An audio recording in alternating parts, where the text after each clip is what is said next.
now Dr. Dwaine Cooke, consultant neurosurgeon at KPH, along with his team of anesthesiologists, residents, and specialist nurses, pulled off a first-of-its-kind brain surgery in the island's public health sector. Joining us now via Zoom to tell us more are Dr. Dwaine Cooke, and on the phone we have Marjorie Pearson, who underwent the surgery and survived. Welcome to you both. Morning. Thank you. Hey, Good morning. Good morning. Hey, Marjorie, you there? Hi, I'm here. Excellent. Listen, first of all, congratulations. But Marjorie, we want to start with your story. How did you end up in this situation? Tell me the genesis of getting to that operating table with the great Dr. Dwaine Cooke. It was awesome. I always keep praying because I did not leave my Bible when I was going to the hospital. So I keep praying and asking God for guidance. But what happened? What was your situation? I started feeling some pain in June last year in my head, but it wasn't bad until February come over into March. It gets terrible. And when it gets so terrible, I had to go to a private doctor. And when I went to the private doctor, he said he has to send me to do a brain scan. And when I went and do the brain scan, I took back the result to my doctor, Dr. Kushner in Chapelton, Clarendon. When I took it back to him, he read it and said, "Oh my God, I have to send you off to the hospital now, straight to emergency room." I said, "Why, doc, why?" He was keep on reading and wasn't responding to me, so I started crying. And he said, "Don't cry, Marjorie. It's just a space open in your head, and that is what causing you the severe pain." So I said, "Okay." And I said, "Doc, can I wait until tomorrow I go to the hospital?" He said, "No, you got to go to the hospital right now. Go home, pack a bag, and bring it with you because I don't know if you're going to get admitted." I said, "Okay." Wow. I went to the hospital and I didn't get admitted. I went on the clinic, on Dr. Cooke's clinic. And I've been going to Dr. Cooke's for 2 months and 2 weeks.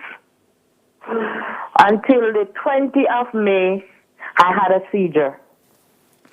I woke up 1:45 or 2 o'clock. I know it's that time, but because of how I felt, I couldn't look at the time. And I feel my mouth numb, my tongue numb, everything, and like some maca keep juking in my face. And I was going like, and I said to myself, "What is this?" But I couldn't speak. And I lay down back on the bed, and like a voice said to me, "Get up off the bed." And I get up off the bed, lean on the bed. But I wanted to move, but I was so scared that if I move, I'm going to fall, and there is no one to pick me up, and I cannot talk. So I was there shaking until the shaking stopped. I feel like someone touched me on my shoulder, and as they touch on my shoulder, the shaking stopped.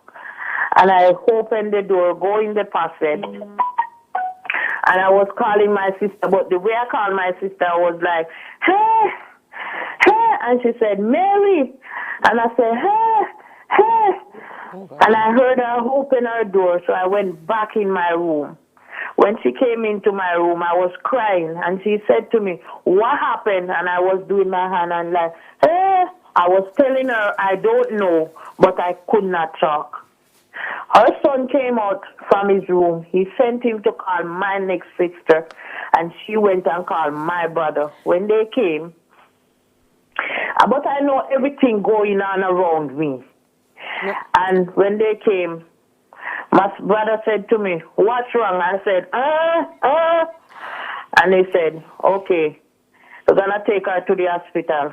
So hold on, I want you to hold it there, Miss Marjorie. We only have a few minutes, and I know that we could hear your story for 3 hours, but I really want to go into now, when you got to the doctor, I'm going to ask, doctor, when you got to the hospital now, Dr. Cooke, could you pick up now? I mean, I can't believe you had to go through that, and thank God for family, Miss Marjorie. But Doc, what happened when you now received Miss Marjorie? What was the process? Well, as is typical for us, we usually have a preoperative assessment of all our patients, basically just to determine, well, one, can this be removed? And if so, can it be done safely? We had done that assessment and deemed it a high-risk procedure, given her symptoms, that if we were able to remove this lesion, then there was a possibility that we may be causing some damage to her speech after surgery. So we thought of all our options, and we decided that the best way to remove this mass at this point was to actually take it out with her awake while testing her speech. Wow. Doc, how big was the group, and where did you learn to do this? So we had a combined team of nurses, anesthesiologists, and neurosurgery doctors. In total, that day we had about 12 persons. It is something that is done mostly internationally at present. Having had experience in Halifax, Nova Scotia, and Yale in Connecticut, working with the neurosurgeons there, they would have done similar procedures using this technique. Now, I mean, this is phenomenal that you were able to remove this tumor with Miss Marjorie awake. And you said that that's common practice now. That's the type of procedure people are having these brain surgeries awake. And how uncomfortable is that for a patient? Well, yeah. So, I mean, the typical neurosurgical procedure, you're looking at probably 5-6 hours. And it means, therefore, that if you're going to be awake for this procedure, you're going to have to be able to stay still for that entire period.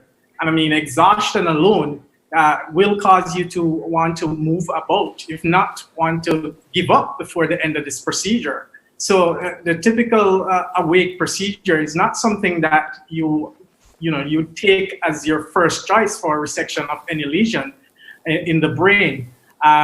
You have to select the patients carefully and, of course, have a very cooperative patient. I mean, Marjorie was an excellent case.